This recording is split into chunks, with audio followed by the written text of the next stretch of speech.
అందరికీ కూడా శుభాశీస్సులండి. South India సర్వాధికారి యూట్యూబ్ ఛానల్ ద్వారా 12 రాశులు ప్రతి మాసంలో కూడా ఏ రాశి వారికి ఏ విధమైనటువంటి అదృష్టము కలగబోతుందో అనేది మనం తెలుసుకుందాం. అలాగే ఈ ఛానల్ అందరూ కూడా సబ్స్క్రైబ్ చేసుకోండి, అందరికీ షేర్ చేయండి, లైక్ చేయండి. తదుపరి కర్కాటక రాశి. కర్కాటక రాశి వారికి ఈ కర్కాటక రాశి మనకు ఎక్కువ శాతం చెప్పాలి అంటే ఈ శ్రావణ మాసంలో విశేషమైనటువంటి యోగం అని చెప్పాలి. ఒక మాటలో రాజయోగం అన్నట్టుగా కూడా చెప్పుకోవాలి.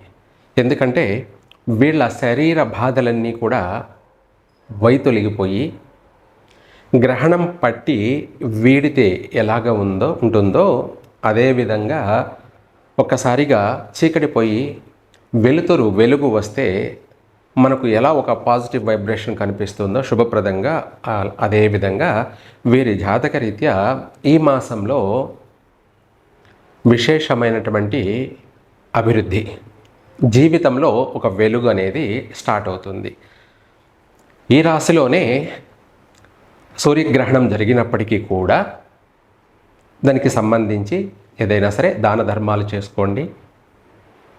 అది కూడా ఉలవలు 1.5 కిలో దానం చేయడము, తదుపరి గోధుమలను కూడా దానం చేయడము, అలా చేయడం వల్ల తప్పకుండా ఆ గ్రహణ దోష పరిష్కారం అవుతుంది.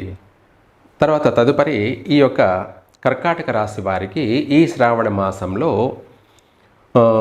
సంతోషకరమైనటువంటి వార్తలు వినడము, ఆనందంగాను ఉల్లాసభరితంగాను వ్యవహరించడము, ఎన్ని సమస్యలు ఉన్నా కూడా వాటన్నిటినీ కూడా అధిగమించడము, వాటన్నిటినీ పరిష్కారం చేసుకొని చాకచక్యంగా నైపుణ్యంగా తెలివితేటలతోటి ఈ నెలంతా కూడా వీళ్ళు సంతోషకరమైనటువంటి విజయవంతమైనటువంటి జీవితాన్ని ఉల్లాసభరితంగా కూడా గడుపుతారు. ప్రతి ఒక్కరి సహాయ సహకారాలన్నీ కూడా ఈ కర్కాటక రాశి వారికి అందుతాయి, అందిపుచ్చుకుంటారు. వచ్చిన ప్రతి అవకాశాన్ని కూడా సద్వినియోగం చేసుకుంటారు.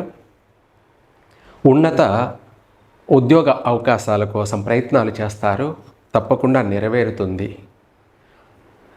గతంలో ఉద్యోగం ఆల్రెడీ చేస్తూ ఉన్నవాళ్ళు గతంలో ఏదన్నా ప్రమోషన్ల గురించి ప్రయత్నం చేసినా, లేదంటే బదిలీలు ట్రాన్స్ఫర్ల గురించి ఎవరైనా ప్రయత్నం చేసినా కూడా అవన్నీ కూడా ఈ మాసంలోనే, ఈ శ్రావణ మాసంలోనే నెరవేరుతాయి. ఏదైనా ప్రమోషన్ రావడం కానీ, లేదా వాళ్ళు కోరుకున్న చోటికి బదిలీ చేయడం కానీ, ట్రాన్స్ఫర్ చేయడం కానీ ఇలాంటివన్నీ కూడా జరుగుతాయి. ఇదే కాకుండా వాళ్లకు శాలరీలో కూడా పెరిగే అవకాశం ఉంది. ఇలా చెప్పుకుంటూ పోతే ఈ కర్కాటక రాశి వారికి ఈ శ్రావణ మాసంలో 3 పువ్వులు 6 కాయల్లా ఉండబోతుంది. అలాగే కొత్త పరిచయాలు కలిసి వస్తాయి.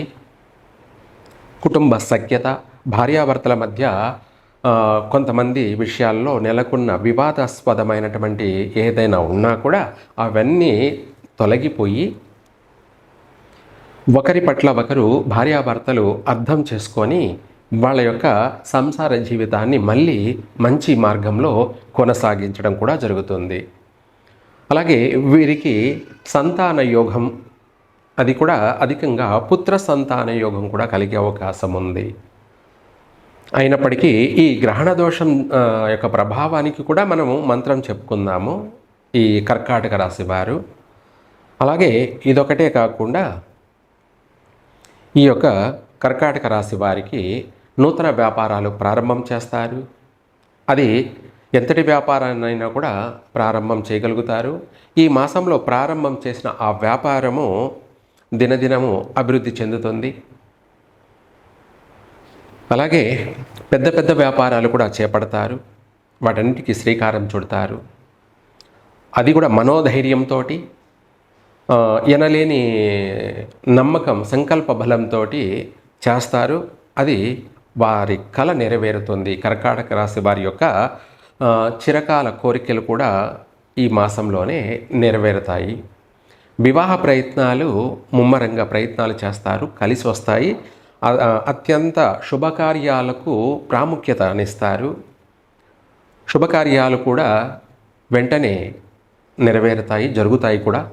నిశ్చయితాంబూలాలు పుచ్చుకోవడం, లేదా ఇంట్లో పేరంటాలు జరగడం, లేదంటే వివాహాలు జరగడము, నూతన గృహ శ్రీకారం చుడతారు. ఈ మాసంలోనే సొంత ఇంటి కల నెరవేరుతుంది. కట్టినటువంటి గృహాన్ని కొనడం, గృహప్రవేశం చేయడం కూడా జరిగిపోతాయి. లేదంటే వారికి అనుగుణంగా వాళ్ళ జాతకరీత్యా వాస్తు ప్రకారంగా స్థలాన్ని కొని కూడా నిర్మాణం చేపడతారు. కలిసే వస్తుంది కూడాను. తర్వాత నూతన వాహన యోగము ఉంది, వస్తు యోగము ఉంది. ఆభరణాలు కొనడం, అలంకరణ కోసమై ఎంతైనా సరే ఖర్చు చేయడము, సంతోషంగా జీవించడానికి, సంతోషంగా గడపడానికి అన్ని విధాలా కూడా ధనాన్ని కూడా బాగా ఖర్చు చేస్తారు. దీంతోపాటు నూతన గృహప్రవేశాలు చేయడమే కాకుండా విదేశాలకు సంబంధించి ప్రయత్నాలు చేస్తారు. అవి నెరవేరుతాయి. ప్రస్తుతం ప్రపంచంలో నెలకొన్నటువంటి కొన్ని కష్టమైన సమస్యలన్నీ కూడా శాశ్వతం కావు, పరిష్కారం అన్నీ కూడా అవుతూ ఉంటాయి. ఏది కూడా శాశ్వతం కాదు. ఏదైనా సమస్య వచ్చిందంటే అది కొంతకాలమే, మళ్ళీ పోతుంది. మళ్ళీ మంచి రోజులు, మంచి యొక్క యోగం అనేది దేశవ్యాప్తంగా ఏర్పడుతుంది. అంతేకాని ఏదైనా సరే తాత్కాలికమే. మనము ప్రతిదీ చూసి భయపడాల్సిన అవసరం లేదు. ఏదైనా ఎలా వస్తుందో అలాగే పోతూ ఉంటుంది. ఏది చిరకాలం నిలబడి ఉండదు. కష్టమైనా అంతే, చిరకాలం నిలబడదు, తాత్కాలికమే.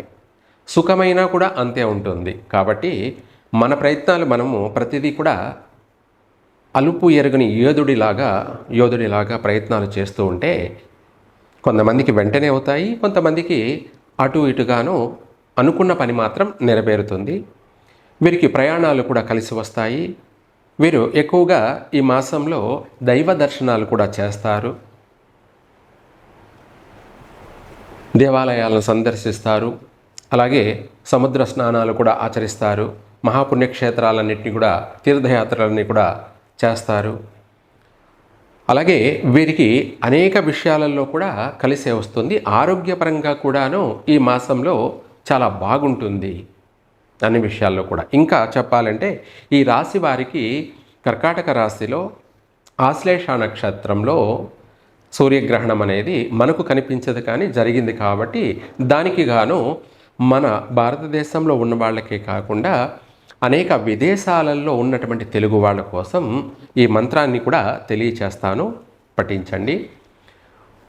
ఓం పక్షిరాజాయ విద్మహే మహాపక్షాయ ధీమహి తన్నో గరుడః ప్రచోదయాత్ అనే ఈ మంత్రాన్ని పఠించండి. ఎటువంటి గ్రహణ దోషాలైనా కూడా, 10,000 గ్రహణ దోషాలైనా కూడా పటాపంచలవుతాయి. తప్పకుండా మీకు అన్ని విధాలా కలిసి వస్తుంది. ఈ మంత్రం పఠించడం వల్ల గర్భవతులుగా ఉన్నటువంటి వాళ్ళకు పుట్టే పిల్లలు మంచి జ్ఞానవంతులుగాను, ఆరోగ్యవంతులుగాను, ఆయుష్వంతులుగాను, మంచి విద్యావేత్తలుగాను, అన్నిట్లోనూ మల్టీ టాలెంటెడ్ కలిగినటువంటి సంతానం కలుగుతారు. ఆరోగ్య సమస్యలన్నీ కూడా వైదొలిగిపోతాయి కర్కాటక రాశి వారికి. అలాగే ఇవే కాకుండా ఇంకా కూడా అభివృద్ధికి సంబంధించినటువంటి విషయాలలో తప్పకుండా వాళ్ళకు ఉన్నతాభివృద్ధి జరుగుతుంది. ఈ మంత్రాన్ని ప్రతిరోజైనా పఠించవచ్చు, లేదంటే ఒక వారం నియమం ప్రకారంగా ఈ మంత్రాన్ని పఠించండి. అన్ని విధాలా కూడా మీకు కలిసే వస్తుంది. సర్వే జన సుఖినో భవంతు.